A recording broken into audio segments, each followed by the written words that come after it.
کوئی بھی کتاب ہم شروع کرتے ہیں یا کلاس، جیسے ہم کلاسیں پڑھتے ہیں، کلاس میں ہوتا ہے ایک کتاب کا ایک دورانیہ ہوتا ہے کہ یہ 9th اسٹینڈرڈ کی ہے، یہ 6th اسٹینڈرڈ کی ہے، یہ 10th کلاس کی ہے. وہ 10th پڑھنے کے بعد وہ کتاب بند، دوبارہ ہم اسے زندگی میں نہیں کھولتے ہیں، کبھی بھی نہیں کھولتے ہیں. ہم ناول پڑھتے ہیں، ناول پڑھ لیا، ناول پڑھ کے ہم نے سائڈ پہ رکھ دیا، دوبارہ اس کو نہیں کھولتے ہیں. ٹھیک ہے. اسی طریقے سے اگر ہم دیکھا جائے زندگی کے اندر دنیا میں جتنی بھی کتابیں موجود ہے، کوئی ایسی کتاب نہیں جس کی صبح شام تلاوت کی جاتی ہو. ٹھیک ہے. یہ ایک دنیا میں واحد ایسی کتاب ہے جس کی جو ہے تلاوت روز کی جاتی ہے، جگہ جگہ پہ کی جاتی ہے. اور کئی لوگ جو ہوتے ہیں وہ ایٹ اے ٹائم کرنے والے ہوتے ہیں، الگ الگ کرنے والے ہوتے ہیں، مختلف جگہوں پہ تلاوت کی جا رہی ہوتی ہے. مطلب اس لیے جو بار بار چیز پڑھی جاتی ہے، پڑھی جائے گی، پڑھی جاتی رہے گی انشاءاللہ، تو اس کے لیے اس کتاب کا نام رکھا گیا قرآن، جس کا مطلب کیا ہے؟ پڑھی جانے والی، بار بار تلاوت کی جانے والی کتاب. ٹھیک ہے. اب ہم نے کتاب کا مقصد تو جان لیا. اب یہ ہے کیا؟ یہ ایک مصحف ہے، ایک نسخہ ہے. جیسے ہم کسی نے کوئی کتاب لکھی، اس کو بولتے ہیں اس نے نسخہ لکھا ہے. ٹھیک ہے. اس کو پہلے دور میں اردو زبان میں، سادہ زبان میں نسخہ بولتے تھے. تو ابھی یہ جو ہے یہ مصحف ہے، یہ آسمانی کتاب ہے، اللہ تعالیٰ نے آسمان سے نازل کی ہے.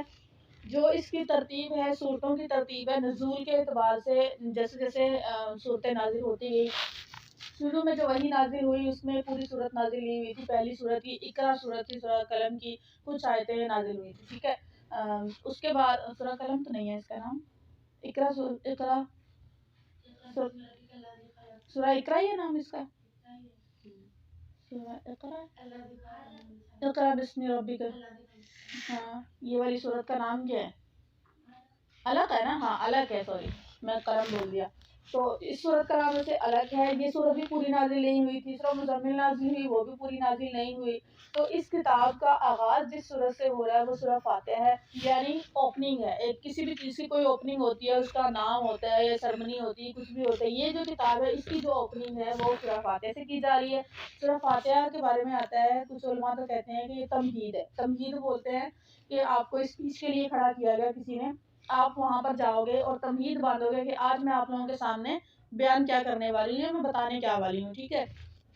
تمہید کا مطلب ہوتا ہے اپنی بات کا جو آپ نے موضوع رکھنا ہے، جو بات کرنی ہے، اس کو آپ شارٹ میں شروع میں بتاؤ گے. آپ نے کسی سے سمجھ لیں، آپ نے کسی سے اپنا مطلب نکلوانا ہوتا ہے تو آپ اس کے سامنے جاتے ہو، اس کی پہلے تعریف کرتے ہو، اس سے ریلیٹڈ کوئی بات کرتے ہو یا اس کام سے ریلیٹڈ کوئی بات کرتے ہو، پھر اس مدعے پہ آتے ہو.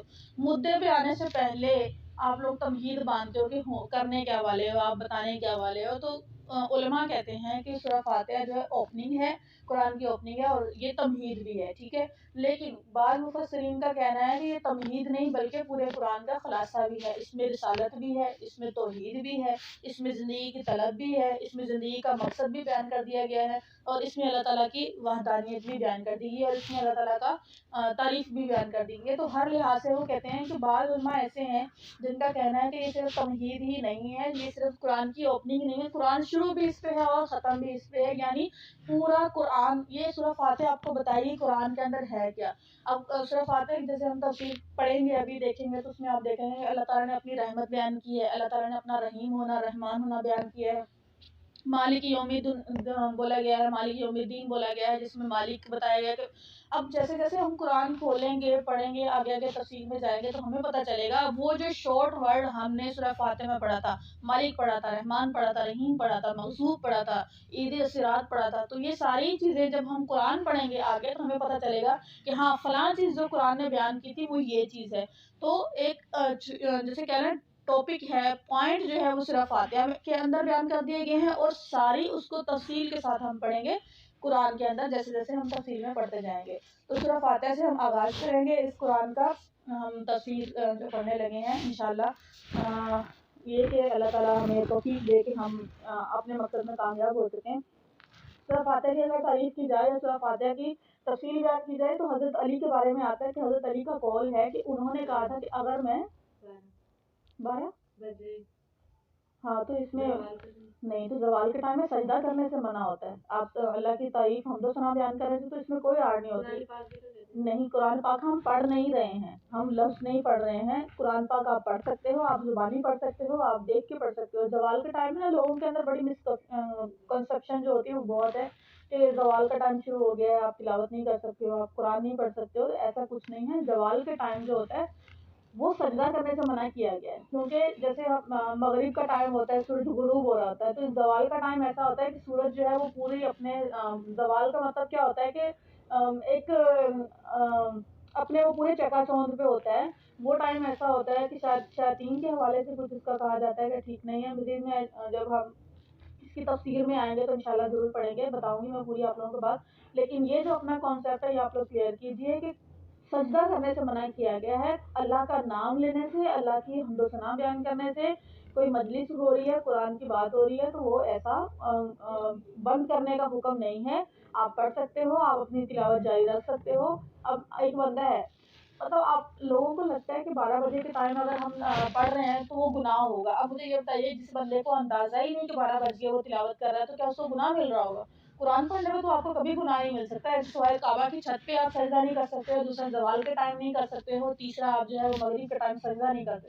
سجدہ کرنے سے منع کیا گیا، وہ بھی اس لیے کیونکہ وہ جو ٹائم ہوتا ہے نا، وہ ان لوگوں کا کچھ لوگ جو ہے وہ سورج کو پوجتے ہیں تو وہ جب سورج غروب ہو رہا تھا تب اس کو سجدہ کرتے ہیں. کچھ لوگ جو ہوتے ہیں وہ سورج نکل رہا ہوتا ہے، زوال کا ٹائم آتا تو وہ سورج کی پرستش کرتے ہیں، سورج کی پوجا کرتے ہیں، سورج کو اپنا رب مانتے ہیں.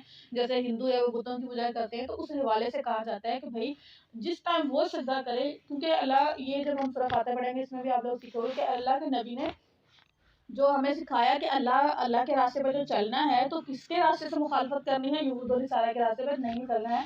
جن لوگوں پہ اللہ کا غضب ہوا ہے ان کے راستے پہ ہمیں نہیں چلنا ہے. تو جن لوگوں پہ اللہ کا غضب ہو رہا ہے وہ کون لوگ ہیں؟ جو اللہ کو نہیں مانتے ہیں، جو اللہ کی عبادت نہیں کرتے ہیں. اس میں مشرکین بھی آتے ہیں، اس میں یہود و نصارہ بھی آتے ہیں. تو یہود و نصارہ کے اندر بھی کچھ ایسی کاسٹ ہیں، کچھ ایسے قبیلے ہیں جو اللہ کو نہیں مانتے ہیں، وہ بتوں کو مانتے ہیں. کچھ ایسے ہیں جو سورج کو مانتے ہیں، کچھ ایسے ہیں جو بچڑوں کو مانتے ہیں، گائے کو اپنا رب بناتے ہیں. آپ لوگوں نے سورہ بقرہ میں جب جاؤ گے آگے آپ لوگ پڑھو گے کہ انہوں نے کیا کیا تھا، ایک بچڑا بنا لیا تھا، اس کو پوجنا شروع کر دیا تھا. کچھ لوگ ایسے بھی ہیں جنہوں نے اپنے نبی کو ہی اللہ کا بیٹا بنا دیا تھا. تو بہت سارے ایسے جو ہے الگ الگ مذاہب والے لوگ جو ہوتے ہیں وہ اس ٹائم جو ہے نا وہ پوجا کرتے ہیں. تو ان کی مخالفت کرنے کے لیے کہا گیا ہے کہ آپ اس ٹائم سجدہ مت کرو، کیونکہ دیکھنے والا یہ نہ سمجھے کہ آپ لوگ بھی اسی مذہب سے ریلیٹ ہو. ٹھیک ہے، صرف اس وجہ سے، اور کوئی اس کا مقصد نہیں ہے. سجدہ کرنے سے آپ کو کبھی منع نہیں کیا گیا، لیکن اس کا مقصد صرف یہ ہے کہ دنیا دیکھنے والی مشابہت نہ ہو جائے. یعنی اس بارے میں آتا ہے جو کسی سے مشابہت کرتا ہے وہ اسی میں سے ہوگا، قیامت والے دن وہ اسی میں سے اٹھایا جائے گا. جیسے ہم مغربی کلچر کو اگر فالو کرتے ہیں یا کس طرح بھی ہے، یا ہم یہود و نصارہ کی طرح کوئی عمل کرتے ہیں، تو اللہ تعالیٰ کا کہنا ہے اور یہ ہے کہ جب قیامت والے دن اس کو اٹھایا جائے گا تو اسی قوم کے ساتھ اٹھایا جائے گا. تو اللہ کے نبی کا فرمانا تھا من تشبہ بقوم فہو منہم، جو کسی قوم سے مشابہت کرے گا اسی قوم میں سے ہوگا، قیامت والے دن بھی اس کو اسی قوم میں سے اٹھایا جائے گا. تو صرف یہ کہ سجدہ کرنے سے منع کیا گیا تاکہ دیکھنے والے سے ان کو مشابہ نہ لگے، دیکھنے والا آپ کو اس مذہب کا پجاری نہ سمجھ لے.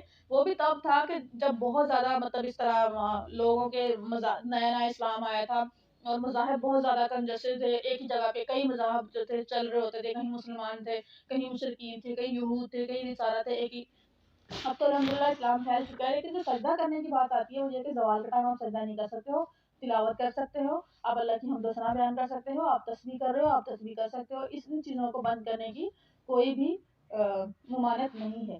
رہی بات، تو ابھی ہم تفصیل شروع کریں گے. سب سے پہلے سورہ فاتحہ کا میں مطلب آپ لوگوں کو بتا دوں. سورہ فاتحہ کا مطلب ہوتا ہے کھولنے والی، یعنی اوپننگ ہے، قرآن کھل رہا ہے، اس سے قرآن کی شروعات ہو رہی ہے، اس سے قرآن کا جو ہے وہ اسٹارٹ ہو رہا ہے اس سے. تو فاتحہ کا مطلب کیا ہوتا ہے؟ کھولنے والی. اور فتح یہ ہوتا ہے 3 لفظ ہوتے ہیں، فے تے ہے ہا. ٹھیک ہے، فاتحہ عربی میں اس کو بولیں گے فاتحہ، اردو میں بولیں گے فے تے ہے. ٹھیک ہے، تو اس کا مطلب ہوتا ہے کھلنا. تو سورہ فاتحہ کا مطلب لگایا گیا ہے کھولنا. قرآن اس سے شروع بھی ہو رہا ہے اور اس کے اندر قرآن کا مکمل خلاصہ بھی ہے. میں حضرت علی کے بارے میں آپ لوگوں کو بتا رہی تھی کہ حضرت علی کا کہنا تھا کہ اگر میں سورہ فاتحہ کی تفسیر لکھوں تو 70 اونٹوں پہ لادی جائے گی. 70 اونٹوں پہ، یعنی ایک کتاب نہیں ہوگی وہ، یعنی کتنی وہ کتابیں ہوں گی. اور ایک اونٹ پہ آپ کتنی کتابیں لا سکتے ہو؟ اتنا سامان تو آپ لا نہیں سکتے ہو نا. فرض کرو یہ ساری کتابیں سے بڑی ہیں تو آپ لوگ اونٹ پہ تو لا ہی دو گے نا، ایک اونٹ تو اٹھا ہی لے گا. تو کتنی اتنی کتابیں ہوں گی کہ وہ لکھیں گے، پھر اس کی تفسیر ہوگی، پھر اس کو اونٹوں پہ لادا جائے گا. تو ان کا کہنا تھا کہ 70 اونٹوں پہ وہ تفسیر جو ہے وہ لادی جا سکتی ہے.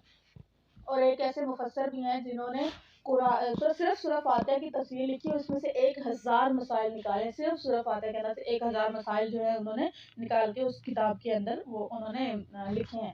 تو اس طرح مطلب سورہ فاتحہ کو اگر آپ سمجھنے والا کوئی بندہ ہو نا تو وہ پھر کبھی شرک کی طرف جا ہی نہیں سکتا. یہ ایسی کتاب ہے جو آپ لوگوں کو ایسی صورت ہے جس کے اندر توحید ہے، رسالت ہے، طلب ہے، زندگی کی مقصد ہے، زندگی کا راستہ بیان کر دیا گیا ہے، آخرت کا راستہ بتا دیا گیا ہے، اللہ کے بارے میں بتا دیا گیا ہے. ٹھیک ہے، ہر چیز کا خلاصہ اس کے اندر بیان کر دیا گیا ہے.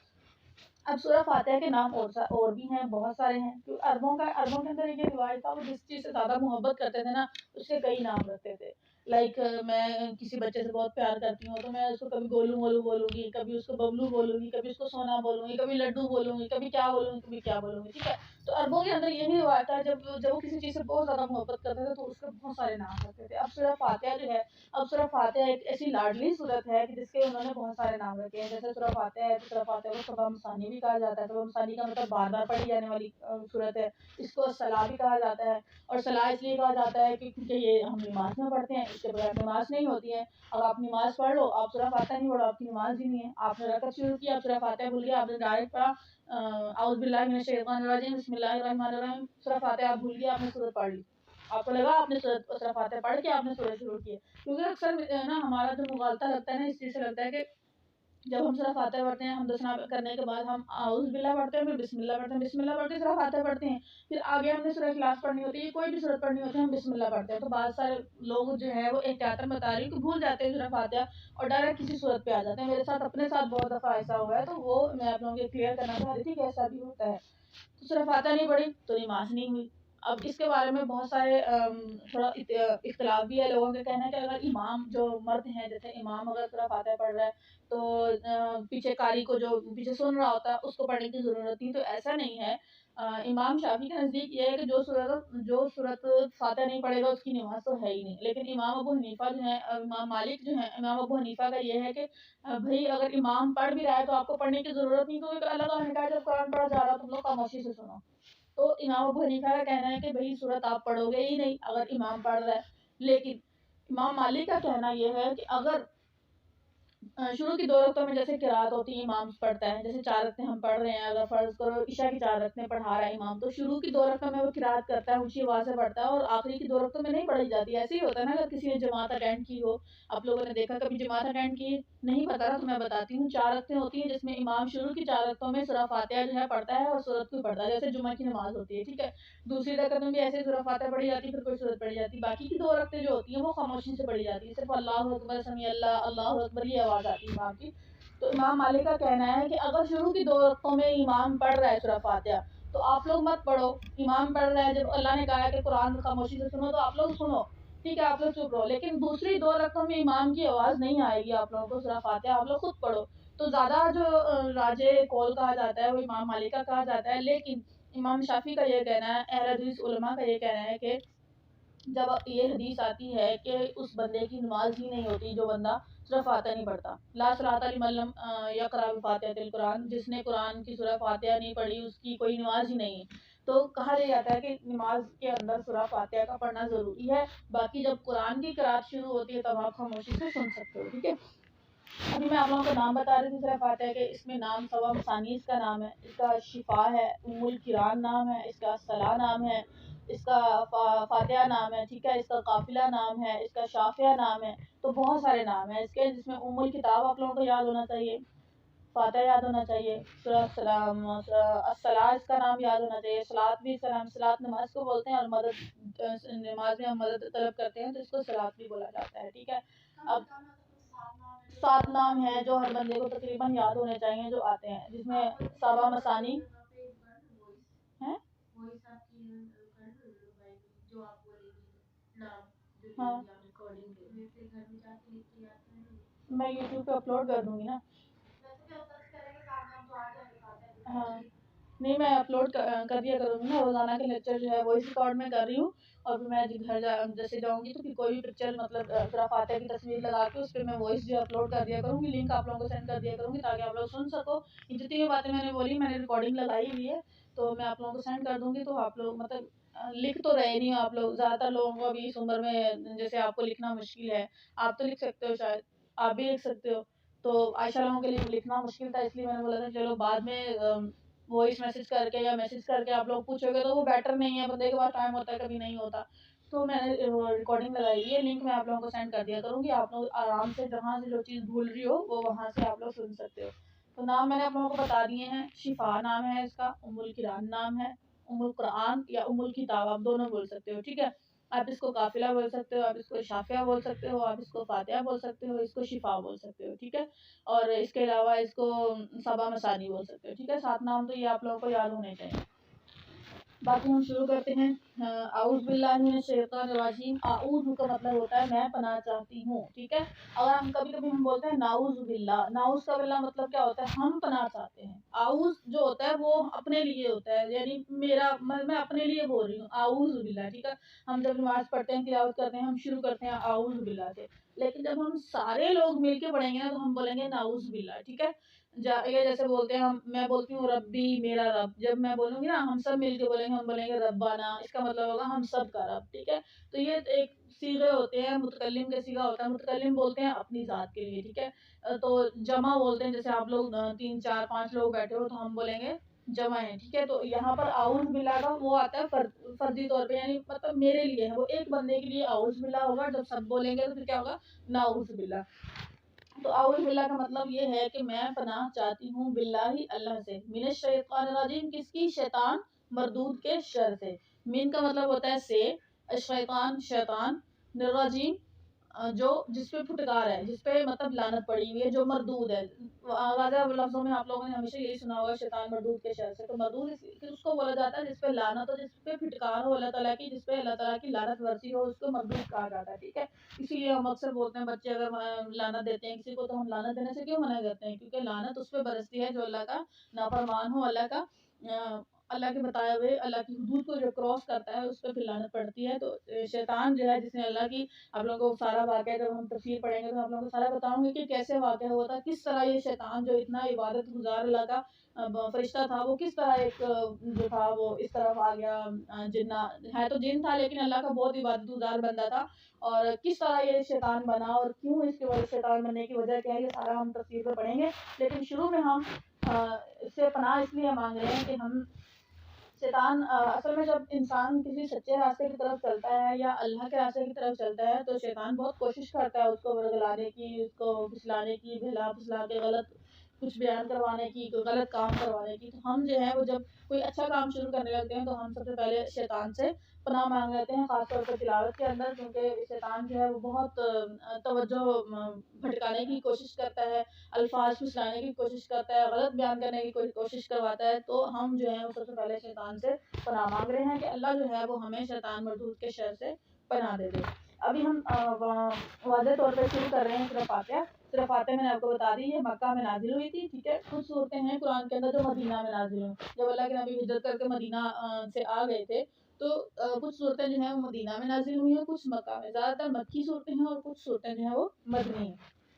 بسم اللہ الرحمن الرحیم، بسم اللہ، بس کا مطلب ہے شروع کرنا، شروع کرتی ہوں میں کس کے نام سے۔ اس میں کرتی ہوں کا لفظ نہیں ہے، اگر آپ بولو کہ بھائی اس میں کرتی ہوں کون سا لفظ ہے، اس کا مطلب ہے کرتی ہوں یا کرتا ہوں، تو اس کا ایسا نہیں ہے۔ با کا مطلب ہوتا ہے اسٹارٹ کرنا، ٹھیک ہے۔ ایک حضرت علی کے بارے میں آتا ہے کہ جب وہ انہوں نے ایک بار تفسیر کرنا شروع کی، انہوں نے عشاء کی نماز پڑھائی اور بولا کہ چلو بھائی میں تفسیر آج کرتے ہیں نا، سورہ فاتحہ سمجھاتا ہوں آپ لوگوں کو۔ وہ انہوں نے بھی بات شروع کیا اور فجر کی اذان ہوئی، یعنی اتنی تفسیر صرف انہوں نے با کی ہی لوگوں کو بتائی، اتنی تفصیل، اتنا حمد و ثنا، اتنی جو تھی تعریف اللہ کی کہ سورہ فاتحہ جو ہے وہ ایک بہت خوبصورت ہے جس میں اللہ تعالیٰ نے اپنی ذات کو بہت ہی خوبصورت سے پریزنٹ کیا ہے، اپنی ذات کو بہت خوبصورتی سے بتایا ہے۔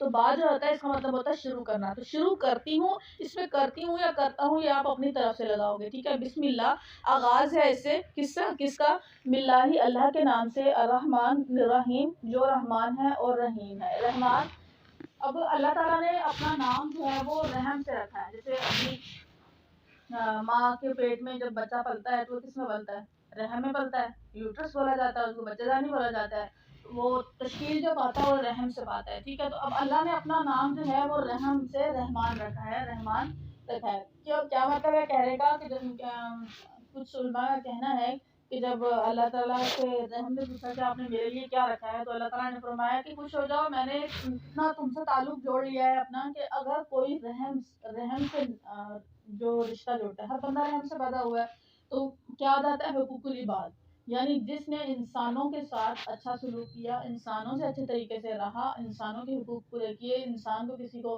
گھٹیا نہیں قرار دیا یا گھٹیا نہیں سمجھا یا گھٹیا سلوک نہیں کیا، اس سے ظلم نہیں کیا. یعنی شہنشاہ جو لوگ بادشاہ ہوتے ہیں ظاہر ہے انہوں نے انسانوں کو بہت ظلم بھی کیا ہوا ہے، بہت کچھ برا کیا ہوا ہے ان کے ساتھ. تو اس بارے میں آتا ہے کہ جو لوگ جس نے رحم کے رشتوں کو جس کا لحاظ کیا، جو رحم کے رشتوں کو مطلب اچھے طریقے سے نبھا گیا تو سمجھ لو وہ کامیاب ہو گیا. زیادہ تر اللہ تعالیٰ یہی آتا ہے نا کہ اللہ تعالیٰ نے انسانوں کو جو پیدا کیا اپنی عبادت کے لیے کیا ہے، لیکن اللہ تعالیٰ قیامت والے دن اپنے اگر حقوق میں کوئی کمی ہوگی تو اللہ تعالیٰ معاف کر دے گا، لیکن حقوق العباد میں اگر کمی ہوگی تو پہلے آپ کو اس بندے سے قیامت والے دن معافی مانگنی پڑے گی. اگر وہ آپ کو معاف کر دے گا تو اللہ معاف کرے گا، ورنہ وہ نہیں معاف کرے گا اللہ بھی آپ کو. تو یہ کہا جاتا ہے کہ رحم جو اللہ تعالیٰ نے اپنا رحمان نام رکھا ہے نا، وہ رحم کے رشتوں کی وجہ سے اس سے ریلیٹ کر کے رکھا ہے اپنا نام، کہ جو رحم کے رشتوں کو سمجھ گیا اس کی قدر پا گیا. یعنی رحم سے مراد تو ہر بندہ ہے. اب آپ سمجھو رحم کے رشتہ داروں سے مراد یہ آتا ہے نا کہ ہمارے رشتہ دار اپنے رشتہ دار نہیں، اس سے مراد ہر وہ بندہ ہے جو رحم سے پیدا ہوا ہے، جس نے ماں کی کوکھ سے جنم لیا ہے. آپ کے تعلق میں جتنے لوگ ہیں، آپ کے رشتہ دار جتنے ہیں، آپ سے وابستہ جتنے بھی لوگ ہیں، آپ کو ان کے حقوق کا خیال رکھنا ہے، ان کے حقوق کو پورا بھی کرنا ہے. اب اس کا ترجمہ آپ لوگوں کو دوبارہ سے بتا رہی ہوں. بسم اللہ الرحمن الرحیم. ابھی آپ لوگ مجھے ایک دفعہ پڑھ کے سنا دیجیے جو آپ لوگ جس بسم اللہ کو کس طریقے سے پڑھتے ہیں. جی جی آپ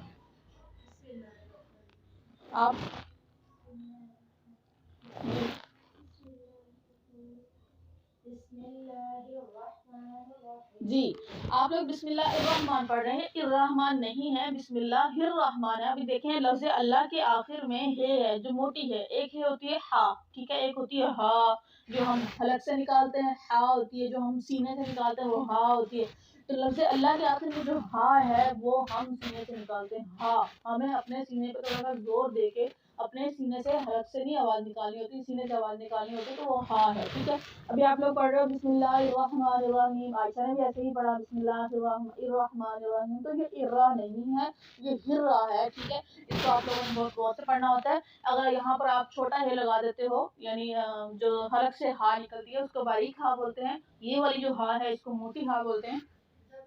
ہاں زبر زیر سے بھی لفظ چینج ہو جاتا ہے، اور اگر آپ ہا کی جگہ ہا بولتے ہو تو اس سے بھی لفظ چینج ہو جاتا ہے. نعوذ باللہ اگر آپ لفظ اللہ کے آگے ہا لگا دو گے تو لفظ پتہ نہیں کتنا ہی بدل جائے گا اور اللہ کے نام میں کتنے غلط ہو جائے گا.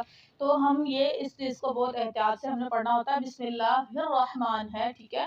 اور رحمان میں دیکھیں چھوٹی ہا آ رہی ہے، رحمان میں ہا ہے. اگر اس کو آپ پڑھ دو رحمان تو وہ کتنا غلط ہو جائے گا اور مطلب کتنا بدل جائے گا. ٹھیک ہے. اس چیز کو بہت احتیاط کرنی ہے. بسم اللہ الرحمن الرحیم. جی پڑھیے بسم اللہ الرحمن الرحیم. جی ابھی ہے الحمدللہ رب العالمین. الحمد. اب دیکھیں اس میں باریک ہا آ رہی ہے تو ہم اس کو پڑھیں گے الحمد. کیا پڑھیں گے؟ الحمد. جی للہ. اب اس میں دیکھیں موٹی ہا آ رہی ہے، للہ. جی رب العالمین. را جو ہے نا اس کو آپ نے بھر کے پڑھنا ہے، رب العالمین. جی ابھی الحمد کا مطلب کیا ہے؟ ال کا مطلب ہوتا ہے تعریف، سوری ال آتا ہے خاص چیز کے لیے. ٹھیک ہے. حمد کا مطلب ہوتا ہے تعریف کرنا. تعریف ہم انسانوں کی بھی کر دیتے ہیں کبھی کبھار. تعریف تو ہم اپنے باس کی بھی کر دیتے ہیں، ہم اپنے آنر کی بھی کر دیتے ہیں، ہم کسی کی بھی تعریف کر دیتے ہیں. لیکن یہ جو تعریف ہے نا یہ خاص ہے، جس کی وجہ سے اس کے اوپر الف لام لگا دیا گیا. عربی میں کچھ حروف ہوتے ہیں جن کو حروف شمسی بولتے ہیں، کچھ حروف ہوتے ہیں جن کو حروف قمری بولتے ہیں. حروف شمسی جو ہوتے ہیں وہ مطلب لفظ نہیں پڑھ، اس میں الف لام نہیں پڑھا جاتا ہے. قرآن میں آپ بہت ساری دیکھیں گے. اب دیکھیں سورہ بقرہ میں دیکھیں وَيُقِيمُونَ الصَّلَاةَ. نصلا دیکھیں لفظ دیکھیں سورہ بقرہ کے آگے آئے گا، دوسری لائن میں آ رہا ہے، دوسری آیت میں، تیسری آیت میں آ رہا ہے وَيُقِيمُونَ الصَّلَاةَ. صلاح کے آگے الف لام لگا ہوا ہے نا الف لام. لیکن یہ والا الف لام ہم پڑھ نہیں رہے ہیں، نہیں پڑھ رہے نا. اگر ہم اس کو پڑھتے تو ہم پڑھتے یقیمون الصلاۃ ایسے پڑھتے ہیں نا. اب اس پہ تو ہم الف لام نہیں پڑھ رہے ہیں، اور یہاں پر الحمد ہم پڑھ رہے ہیں. ٹھیک ہے. الحمد کا مطلب کیا ہو گیا؟ یعنی اس بندے کی تعریف کی جا رہی ہے، جس کی تعریف کی جا رہی ہے وہ خاص ہے. ٹھیک ہے. ال کا مطلب ہم ال وہاں لگائیں گے وہاں جو خاص ہو. جیسے ہم اردو میں پڑھتے تھے اسم معرفہ ہوتا تھا، اسم نکرہ ہوتا تھا. اسم معرفہ ہم بولتے ہیں خاص چیز کو، اسم نکرہ بولتے ہیں ہم عام چیز کو. تو جو اسم معرفہ ہے، معرفہ خاص چیز کے لیے بولا جاتا ہے نا. اگر جیسے ہم انگلش میں بولتے ہیں ناؤن اور پرو ناؤن. ناؤن بولتے ہیں ایسے نام عام چیز کو، اور پرو ناؤن بولتے ہیں خاص چیز کو. ایسے ہی ہے نا انگلش میں بھی. تو ال یہاں پر لگایا گیا ہے اس بندے کے لیے جس کی تعریف، اس بندے کے لیے اس ہستی کے لیے جس کے ہستی کی ہم تعریف کر رہے ہیں، اس کو ہم خاص بنا رہے ہیں، اس اپنی حمد کو خاص بنا رہے ہیں. الحمد کا مطلب ہوتا ہے تمام تعریفیں. ہم زندگی میں اپنی بول چال میں روزانہ میں ہم پتہ نہیں کتنی دفعہ الحمدللہ بولتے ہیں. کیا حال ہے جی؟ ٹھیک ہوں الحمدللہ. آپ کیسے ہیں جی؟ ہم بھی الحمدللہ ٹھیک ہے. اور جی آپ کا کام صحیح چل رہا ہے؟ جی الحمدللہ صحیح چل رہا ہے. باقی گھر والے کیسے ہیں؟ جی الحمدللہ ٹھیک ہے. تو الحمدللہ ہمیں پتہ بھی نہیں ہوتا، نہ ہمارے دل میں یہ ہوتا ہے کہ ہم شکر ادا کر رہے ہیں، نہ ہماری زبان پہ یہ ہوتا ہے کہ نہ ہمارے مائنڈ میں یہ ہوتا ہے کہ ہم شکر ادا کر رہے ہیں. ہم ایک رسمن بول رہے ہوتے ہیں الحمدللہ الحمدللہ. اس کا مطلب کیا ہے؟ ہم اللہ کا شکر ادا کریں. اب یہاں پر اگر ہم تعریف کریں تو ہم بولے الحمدللہ شکر ہے اللہ کا، رب العالمین جو رحمان ہے، رب ہے عالمین کا. تو اب یہاں پر ہم شکر نہیں لگا سکتے. لیکن جب اللہ کے لیے حمد بیان کریں گے تو اس کے اندر شکر بھی ہوگا. اس کے اندر کیا ہوگا؟ شکر بھی ہوگا. لیکن ہم جب کسی انسان کی تعریف کریں گے، انسان کی مدح کریں گے، تو اس کے اندر شکر نہیں ہوگا. جیسے کوئی آپ سے پوچھے، کوئی بندہ بولے کہ آپ ٹھیک ہیں؟ جی الحمدللہ. وہ بولے کہ فلاں مر گیا، آپ بولے جی الحمدللہ. پھر تو بہت خراب ہو جائے گا نا کہ آپ شکر کر رہے ہو کہ وہ مر گیا. لیکن یہاں پر جو اللہ کی ہم تعریف بیان کر رہے ہیں، تو تعریف کے اندر ہم شکر بھی اس ہستی کا ادا کر رہے ہیں. تو حمد کے اندر شکر آتا ہے، شکر کے اندر حمد نہیں آتا. یہ چیز آپ لوگوں کو بہت غور سے اپنے دماغ میں بٹھانی ہے کہ جہاں پر اللہ کی حمد آئے گی وہاں پر آپ اس کا شکر بھی ادا کر رہے ہو. ٹھیک ہے. تو یہاں پر تمام تعریفیں، ہر قسم کی تعریف. اب تعریف جو ہے وہ بڑائی کی بھی، کبھی کبھار ہم کسی کے حسن کی تعریف کرتے ہیں، کبھی کسی کی بڑائی کی تعریف کرتے ہیں، کبھی کسی کے کام کی تعریف کرتے ہیں. یہاں پر ہم اللہ کی ہر چیز کی تعریف کر رہے ہیں کہ تمام تعریفیں کس کے لیے ہیں؟ اللہ کے لیے ہیں. بھلے وہ حسن سے ریلیٹڈ ہو، بھلے وہ ذات سے ریلیٹڈ ہو، بھلے وہ صفات سے ریلیٹڈ ہو، بھلے وہ کام سے ریلیٹڈ ہو. کسی کا کام اچھا ہوتا ہے ہم اس کی تعریف کرتے ہیں، کسی کی ذات اچھی ہوتی ہے ہم اس کی تعریف کرتے ہیں، کسی کا بھائی اخلاق اچھا ہوتا ہے ہم اس کی تعریف کرتے ہیں، کسی کا کام اتنا ہمیں اچھا لگ جاتا ہے یا کچھ بھی ہوتا ہے ہم اس کی تعریف کرتے ہیں. کوئی ہمیں پسند آ جاتا ہے، کسی کے ہم جمال کی خوبصورتی کی تعریف کر دیتے ہیں، کچھ بھی ہے. یا ہمیں کسی کا بول چال، ہمارے سے تعلق اچھا پسند آ جاتا ہے ہم اس کی تعریف کرتے ہیں. کسی سے کبھی کوئی مطلب نکلوانا ہوتا ہے ہم تب اس کی تعریف کرتے ہیں. ایسا بھی ہوتا ہے نا. تو یہاں پر جو ہے ہم ہر قسم کی تعریف جو ہے کس کے لیے بیان کر رہے ہیں؟ اللہ کے لیے بیان کریں. اور آگے وہ اللہ تعالیٰ اپنی ذات کو پریزنٹ کرتے ہوئے بتاتے ہیں کون رب، اس کی تم ہر قسم کی تعریف جو ہے وہ بیان کی جا رہی ہے. کس کے لیے؟ جو رب ہے. رب کا مطلب ہوتا ہے پالنے والا. اب رب کس للہ اللہ ہی کے لیے. اب اللہ نے بتا دیا کہ ہر قسم کی تعریف کس کے لیے ہے؟ اللہ کے لیے. اللہ کون ہے؟ اب اللہ اپنے آپ کو پریزنٹ کر رہے ہیں کہ اللہ کون ہے. اب اللہ اپنی تعریف خود بیان کر رہے ہیں کہ میں کون ہوں. آؤ میں تمہیں بتاتا ہوں. رب العالمین، میں کون ہوں؟ تمام جہانوں کا رب ہوں. ربی کا مطلب رب ہے، اور رب کا مطلب ہوتا ہے پالنے والا. ٹھیک ہے. اب اللہ تعالیٰ جو ہے اس میں 3 چیزیں آتی ہیں. جو پالنے والا ہوتا ہے نا، اب عربی میں عورتوں کے لیے بولا جاتا تھا رب البیت، یعنی جو عورت گھر میں، یعنی عورت گھر کی نگہداشت کرتی ہے، نگہبان ہوتی ہے، گھر بناتی بھی وہی ہے، چلاتی بھی وہی ہے. وہ جتنے بھی گھر کا سیٹ اپ کر لے کچھ نہ کچھ بگڑ ہی جاتا ہے. جتنی بھی آپ صفائی ستھرائی کر لو، جتنا بھی سامان آپ نے ایک جگہ پہ رکھا، اگر صبح اٹھو گے تو وہ سامان بھی اپنی جگہ سے غائب ہو گئی. جتنی بھی آپ کوشش کر لو آپ ناقص ہو، گھر کا نظام چلانے میں آپ ناقص ہو. لیکن اللہ کے بارے میں جب رب آتا ہے نا پالنے والا، تو وہ اس کے اندر کوئی کمی نہیں آپ نکال سکتے ہو، کیونکہ وہ پورے جہان کو پالنے والا ہے. جو چیز ٹائم پہ وہ نکال رہا ہے، وہ سورج کو ٹائم پہ نکال رہا ہے، ٹائم پہ غروب کر رہا ہے. ستارے ٹائم پہ نہیں کر رہے ہیں، اپنی جگہ پہ نہیں کر رہے، اپنی جگہ پہ غروب ہو رہے ہیں. زمین کا نظام جو ہے دن اپنی مرضی سے آ رہا ہے، اپنے ٹائمز پہ آ رہا ہے، رات اپنے ٹائم پہ آ رہی ہے. تو ہر چیز جو ہے وہ اللہ تعالیٰ جو ہے آپ اس کی ذات میں کسی بھی قسم کا کوئی نقص نہیں نکال سکتے ہو. ٹھیک ہے. تو رب جو ہے پالنے والا ہے، عالمین تمام جہانوں کا. اب عالمین، عالم سے مراد جو ہوتا ہے نا وہ جہان ہوتا ہے. جہان صرف یہی جہان نہیں ہے، تو اس جہان کے اندر ہم بھی رہتے ہیں، فرشتے بھی ہیں آسمانوں میں، سمندر میں مچھلیاں بھی ہیں، چرند پرند بھی ہیں، جانور بھی ہیں، وہ رینگنے والے جانور بھی ہیں، چھوٹے کیڑے مکوڑے بھی ہیں. تو زمین میں جو چیز پائی جاتی ہے وہ ہر چیز کا کیا ہے؟ رب ہے. یہاں پر اللہ یہ نہیں کہا کہ میں تمام جہان کا اللہ ہوں، یہ نہیں کہا کہ میں تمام جہان کا کہہ لیں کہ خالق ہوں، مالک ہوں، یا کچھ بھی ہوں. اللہ نے بولا کہ میں رب ہوں. رب کے اندر 3 چیزیں آتی ہیں. اب رب کا جو مطلب ہے نا اس میں 3 چیزیں آتی ہیں. کیا رب جو ہوتا ہے نا وہ کیا ہوگا؟ وہ خالق بھی ہے، وہ مالک بھی ہے، وہ مدبر بھی ہے. یعنی اس نے تمام جہانوں میں پالنے والی چیزیں جتنی بھی چیزیں ہیں ان کو پالنا بھی ہے، ان کو کھانا بھی دینا ہے، ان کی ضروریات کا خیال بھی کرنا ہے، ان کو ضرورت کی چیزیں بھی فراہم کرنی ہے، ان کی نگرانی بھی کرنی ہے، ان کی نگرانی بھی کرنی ہے، اور کیا کرنا ہے، تدبیر بھی کرنی ہے۔ اللہ کا یہ کام ہے۔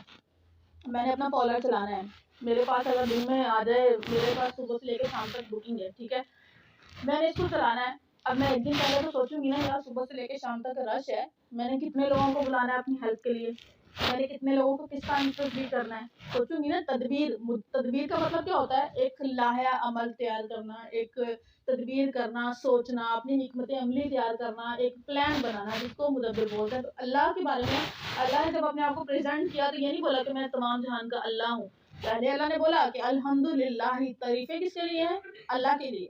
اور رب العالمین، رب کون ہے؟ اللہ نے رب کون بتایا؟ جو پورے جہان کا رب ہے۔ جہان کے اندر کیا ہے؟ ہر چیز، ذرے سے لے کے قطرے سے لے کے پہاڑ تک، رائی سے لے کے پہاڑ تک، ہر چیز کیا ہے؟ وہ اللہ کے اختیار میں، وہ اس کا رب ہے۔ اور عالمین کیا ہے؟ دنیا میں کچھ بھی پایا جا رہا ہے وہ مخلوق ہے، اللہ نے اس کو پیدا کیا، تو اس کا رب کون ہے؟ اللہ ہے۔ تو رب کے بارے میں جب اللہ نے بیان کیا کہ اللہ کون ہے، اب اللہ کے بارے میں بتایا، اللہ بتا ہے وہ رب ہے۔ جیسے میں بتاؤں، آپ اپنے گھر میں جا کے بولو ہم سیکھ رہے ہیں، کس سے سیکھ رہے ہیں؟ آپ کیسے بولو زلفی نے فلاں چیز بولی، تو لوگ پوچھیں گے زلفی کون ہے؟ آپ بتاؤ گے کہ بھی پارلر کی آنر ہے، یا اس طریقے سے آپ بتاؤ گے نا۔ جب اللہ نے اپنے بارے میں بتانا شروع کیا تو اللہ نے بولا کہ تعریفیں سب اس کے لیے ہیں، کون؟ اب جب اللہ نے اپنا نام لے دیا لیکن آگے بولا کون؟ رب۔ اوپر دیکھیے آپ لوگوں کو سمجھ آئے گی، الحمدللہ، تمام تعریفیں کس کے لیے ہیں؟ اللہ ہی کے لیے ہیں۔ اب اللہ نے بتا دیا تعریفیں تو سب اللہ کے لیے ہیں، لیکن وہ اللہ ہے کون؟ اللہ بتا رہا ہے وہ رب ہے۔ رب کس چیز کا؟ ہر دنیا میں پائی جانے والی ہر چیز کا، رب العالمین، تمام جہانوں کا، سارے جہانوں کا وہ پالنے والا ہے۔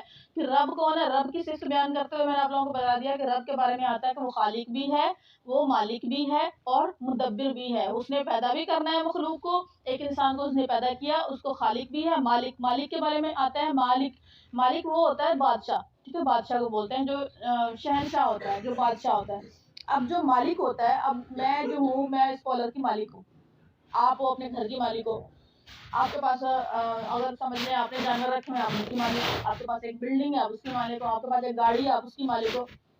جب آپ کے پاس گاڑی ہے، آپ کو وہ گاڑی صاف بھی کرنی ہے، آپ نے اس کے پیٹرول کا بھی خیال کرنا ہے، آپ نے اس کے انجن کا بھی خیال کرنا ہے، آپ نے اس کی صفائی کا بھی خیال کرنا ہے، تو آپ اس کی مالک ہو نا، ظاہر ہے آپ کا حق بنتا ہے، آپ کی گاڑی ہے، آپ کا حق بنتا ہے، آپ دیکھو گے کوئی اور بندہ تو نہیں آپ کی گاڑی کو آ کے چلائے گا، یا آپ کی گاڑی کو سمجھائے گا، یا اس کی جو ٹیوننگ کروانی ہے وہ کروائے گا، یا خراب ہوگی تو کوئی اور بندہ تو نہیں صحیح کروائے گا، آپ کی چیزیں۔ تو اللہ تعالیٰ کہتا ہے جب یہ جہان میرا ہے، جب پیدا اس کو میں نے کیا ہے، اس کو چلانا، اس کی ذمہ داری بھی تو میری ہے نا، اس کو چلاؤں گا بھی میں، اس کا مالک بھی میں ہوں، اس کا خالق بھی میں ہوں، اس کا مدبر بھی میں ہوں، یہ کام بھی میرا ہے، سوچنا بھی میں نے ہی ہے، تدبیر بھی میں نے ہی کرنی ہے کہ میں نے اس جہان کو کس طریقے سے چلانا ہے۔ مالک اگر میں ہوں تو خالق بھی میں ہوں، اگر میں نے پیدا کیا ہے، میری جس چیز کو میں نے آن کیا ہے تو اس کو چلانا بھی میری ذمہ داری ہے۔ اور 3 چیزیں تو میں نے آپ لوگوں کو کلیئر کٹ بتا دی ہیں کہ اللہ نے سب سے پہلے تعریفیں بتائی کہ ہر قسم کی تعریف، بھلے وہ حسن سے ریلیٹڈ ہو، ذات سے ریلیٹڈ ہو، کسی بھی چیز سے، کام سے ریلیٹڈ ہے۔ ہم بندے کی تعریف کب کرتے ہیں یہ بتائیے مجھے؟ کوئی اچھا لگ جاتا ہے، جب ہمیں کوئی اچھا لگ جاتا ہے ہمیں اس کی تعریف کرنی ہوتی ہے، جب ہمیں کسی سے کوئی کام نکلوانا ہوتا ہے ہم تب تعریف کرتے ہیں۔ کچھ خوشامد ہوتے ہیں نا، مطلب خوشامد کرنے کے لیے بھی ہمیں تعریف کرنی پڑتی ہے، کسی کو امپریس کرنا ہوتا ہے ہم تو اس کی تعریف کرتے ہیں۔ تو اللہ تعالیٰ نے بتایا کہ کسی بھی قسم کی تعریف ہے وہ کس کے لیے؟ اللہ کے لیے۔ وہ تعریف کس کے لیے جا رہی ہے، وہ کریڈٹ کس کو جا رہا ہے؟ اگر آپ کسی کی بھی تعریف کر رہے ہیں نا، اگر اس کے اخلاق کی کر رہے ہو، اس کی تعلیم و تربیت کی کر رہے ہو، یا اس کے حسن کی کر رہے ہو، وہ کریڈٹ کس کو جا رہا ہے؟ اللہ کو جا رہا ہے۔ اللہ نے اس کو پیدا کیا، اللہ نے اس کو خوبصورت بنایا، اللہ نے اس کو سیدھے راستے پہ چلایا۔ تو اللہ تعالیٰ کا کہنا یہ ہے کہ بھلے دنیا میں کوئی بھی چیز آپ اس کی بھی تعریف کرتے ہو، وہ تعریف ڈائریکٹلی تو اگر آپ کے ذہن میں نہیں ہے کہ آپ اللہ کی کر رہے ہو، انڈائریکٹلی وہ جا کس کو رہی ہے؟ اللہ کو جا رہی ہے۔ اور زندگی میں پائی جانے والی ہر جیسے کہہ رہے ہیں جز سے ریلیٹڈ، ہر عضو سے ریلیٹڈ جو تعریف ہے وہ کس کے لیے؟ اللہ کے لیے ہے۔ تو تمام تعریفیں للہ ہی، اللہ ہی کے لیے ہیں، رب العالمین، جو تمام جہانوں کا پالنے والا ہے۔ لفظی ترجمہ دیکھ لیے، ال کا مطلب میں نے آپ کو بتایا کہ الف لام جو ہے وہ خاص چیزوں کے لیے استعمال ہوتا ہے، حمد کا مطلب کیا ہے؟ تعریف کرنا۔ اب عورتوں کے لیے، سوری عورتوں بول رہی ہوں، عورتوں میں رہ رہے کہ بس عورتیں ہی منہ سے نکلتا ہے۔ اگر انسانوں کے لیے آپ بولو گے تو مزہ بولو گے، اللہ کے لیے کیا بولو گے؟ حمد۔ میں اللہ کی حمد بیان کر رہی ہوں، ٹھیک ہے۔ لیکن جب ہم نے اردو کی کتابوں میں پڑھا ہوتا ہے، شروع میں جب ہم اردو کی کتاب اوپن کرتے ہیں تو لکھا ہوتا ہے ہم، پھر آگے ایک اور ہوتی ہے وہ نعت ہوتی ہے. تو ہم کا مطلب کیا ہوتا ہے؟ ہم اکثر پوچھتے ہیں ہم کا مطلب ہوتا ہے وہ ہم وہ اشعار ہوتے ہیں جس میں اللہ تعالیٰ کی تعریف کی جائے. ٹھیک ہے. اب ہم سے ریلیٹڈ میں بتانے لگی تھی آپ لوگوں کو کہ حمد صرف اللہ کے لیے لفظ استعمال ہوتا ہے، اور انسانوں کے لیے اگر آپ نے تعریف استعمال کرنی تو حمد نہیں ہوگا، وہ مدح ہوگا. ہم نے کسی کی مداح کی، ٹھیک ہے، آپ نے کسی کی تعریف کرنی تو وہ مداح ہوگی، آپ نے اس کو سراہا. لیکن اللہ کے لیے حمد کا لفظ بیان ہوتا ہے. میں نے آپ لوگوں کو بتا دیا حمدو تمام تعریفیں، الحمدو تمام قسم کی تعریفیں للہ اللہ ہی کے لیے ہیں، رب پالنے والا ہے. اب یہاں پہ جو نہیں آیا، لیکن اللہ تعالیٰ خود آپ لوگوں کو بتا رہے ہیں کہ آپ لوگ تعریف کس کی کر رہے ہو؟ اللہ کی. اور اللہ کون ہے؟ اللہ آپ اپنے بارے میں خود بتا رہے ہیں کہ اللہ کون ہے؟ رب ہے. رب کون ہے؟ اب رب بتا رہے ہیں کس چیز کا رب ہے. اب ظاہر ہے آپ بولو میں مالک ہوں، تو میں ظاہر ہے اگلا سوال تو یہی کروں گی نا، کس چیز کے مالک ہو بھائی تم؟ یہ تو اللہ تعالیٰ خود بتا رہے ہیں کہ میں کسی ایک چیز کا مالک نہیں ہوں، اس دنیا میں پائی جانے والی ہر چیز کا میں مالک بھی ہوں، رب بھی ہوں، خالق بھی ہوں، اور مدبر بھی ہوں. رب کے اندر میں نے آپ لوگوں کو 3 چیزیں بتائیں، یہ میں کل آپ لوگوں سے پوچھوں گی. الف لام کس لیے لگا ہوا ہے یہ میں آپ لوگوں سے پوچھوں گی. جیسے میں نے آپ لوگوں کو حروف شمسی اور قمری کی بتا رہی تھی کہ کچھ حروف عربی میں حروف قمری ہوتے ہیں، کچھ حروف جو ہوتے ہیں شمسی ہوتے ہیں. اب سورج نکلا ہے تو ہمیں ستارے نظر آتے ہیں؟ نہیں نظر آتے. چاند نکلا ہے تو ہمیں ستارے نظر آتے ہیں. ان حروف کو ہم قمری بولتے ہیں کیونکہ وہ چاند بھی روشنی لے کے آتا ہے، لیکن اس کی روشنی میں ستارے جو ہیں وہ اپنی جگہ سے جیسے ڈسپیئر نہیں ہوتے، ہمیں نظر آ رہے ہوتے ہیں. تو سورج جب نکلتا ہے تو ہمیں نہ چاند نظر آتا ہے نہ ستارے نظر آتے ہیں. سمجھ آ گئی؟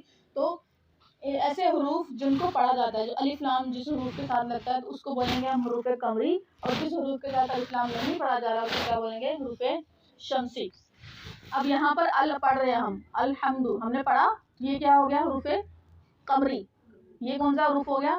حروف قمری. اور یہاں پر جیسے سلام ہے ہم نے پڑھا تھا الف لام تو ہے اس کے ساتھ لگا ہوا، لیکن ہم پڑھ نہیں رہے ہیں، وہ کون سا ہوگا؟ حروف شمسی. یہ چیز آپ لوگوں نے یاد رکھنا ہے، یہاں سے یاد رکھیے گا کہ جب شمسی کا مطلب ہوتا ہے، شمس کا مطلب ہوتا ہے سورج. ٹھیک ہے.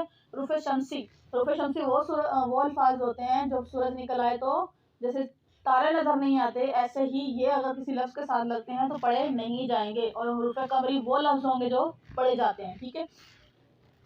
الحمد تمام قسم کی تعریفیں للہ لام. اب یہاں پر لفظ تو اللہ ہے، لیکن یہاں پہ للہ کیوں بولا گیا ہے؟ لام کا مطلب ہوتا ہے کے لیے. یہ ایک عربی میں کچھ لفظ ایسے یوز ہوتے ہیں، جیسے اب آپ لوگوں کو گرامر پڑھو تو آپ لوگوں کو پتہ چلے لام جو ہے وہ کے لیے یوز ہوتا ہے. مین سے جیسے یہ لفظ ہوتے ہیں حروف جار ان کو بولا جاتا ہے. یہ جہاں پر آتے ہیں ان کے نیچے زیر آتی ہے، جو لفظ جس لفظ کے ساتھ استعمال ہوتے ہیں اس کے ساتھ بھی یہ زیر ہی آتی ہے.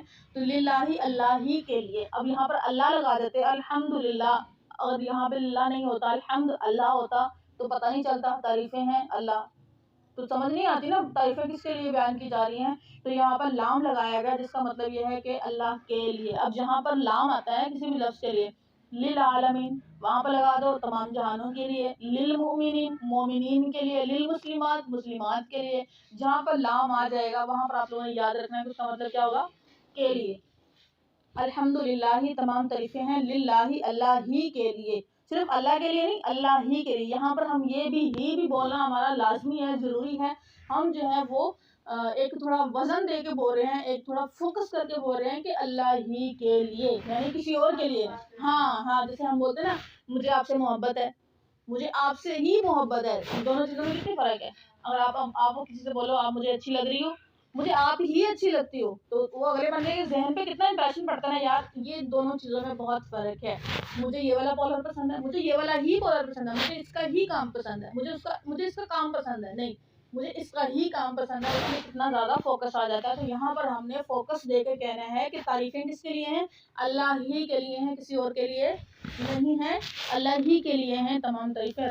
رب جو ہے وہ کیا ہے؟ 3 چیزیں میں آپ لوگوں کو بتائیے. رانی آپ بتاؤ.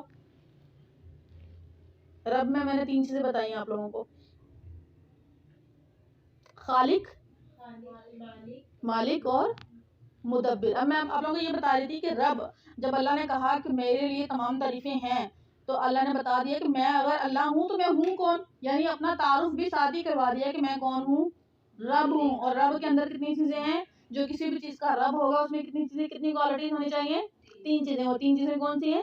خالق ہونا، مالک ہونا اور مدبر ہونا. اللہ نے ساتھ میں بتا دیا کہ میں خالق بھی ہوں، میں مالک بھی ہوں، میں مدبر بھی ہوں. اگر میں نے اس جہان کو پیدا کیا ہے، اس جہان میں اس کو پیدا کرنے کی ذمہ داری میری ہے، اس کو بڑا کرنے، اس کو پالنے پوسنے کی ذمہ داری میری ہے، اور اس کو پالنا کیسے ہے، اس کو کس وقت کیا چیز چاہیے، وہ ذمہ داری میری ہے. رب بولتے ہیں جس کو جس وقت جتنی چیز کی ضرورت ہو اس کو اتنی وہ چیز مہیا کرے، اس کو کیا بولیں گے؟ رب بولیں گے. رب بولیں گے جو انسان، جو ذات جس کو جتنی ضرورت ہے. اب میں نے، میرے پیر کو اگر صفائی کی ضرورت ہے، مجھے پتا میں نے اس کو صفائی کروانی ہے. یہاں پہ کوئی چیز خراب ہوگی، مجھے پتا میں نے اس کی صحیح کروانی ہے، الیکٹریشین کو بلانا ہے یا کام کروانا ہے، یا کوئی بھی چیز ہے جو جس کا مالک ہوتا ہے اس کو پتا ہوتا ہے کہ میں نے کیا کروانا ہے. لیکن اللہ تو خالق بھی ہے، اس نے پیدا بھی کی ہے، اس کو پتا ہے کہ کس جگہ پہ اس کو کہاں پیدا کرنا ہے اور اس کو کس چیز کی ضرورت ہے. رب بولتے ہیں اس ہستی کو جس کو پتا ہو کہ کس چیز کو کس جگہ پہ میں نے کتنی اس کی ضرورت ہے، اس کی ضرورت کو پورا کرنا ہے. اب انسان تو بندے کی ضرورت پورا نہیں کر سکتے نا. رب ہے جو انسانوں کی ضرورتوں کو پورا کر رہا ہے، ان کو چلا رہا ہے، اس کو پیدا بھی کر رہا ہے، اس کو آن بھی کر رہا ہے، خالق بھی ہے، مالک بھی ہے اور تدبیر بھی کر رہا ہے. ایک تدبیر کے ذریعے چلا بھی رہا ہے. جس میں آپ لوگوں کو پہلے بھی مثال دی تھی، کسی بھی چیز کو چلانے کے لیے آپ کو حکمت عملی، آپ کو پلاننگ کی ضرورت ہوتی ہے. تو پلاننگ بھی کون کرنے والا ہے؟ اللہ ہی کر رہا ہے. اور کس چیز کا رب ہے، ساتھ میں اس نے بتا بھی دیا کہ میں کس چیز کا رب ہوں. کسی ایک ریاست کا مالک نہیں ہوں، کسی ایک قبیلے کا مالک نہیں ہوں، تمام جہانوں کا، اس دنیا میں پائی جانے والی ہر چیز کا مالک ہوں. مجھے لگتا ہے آج اتنا ہی کافی ہے، اتنا ہی. چلیں صدق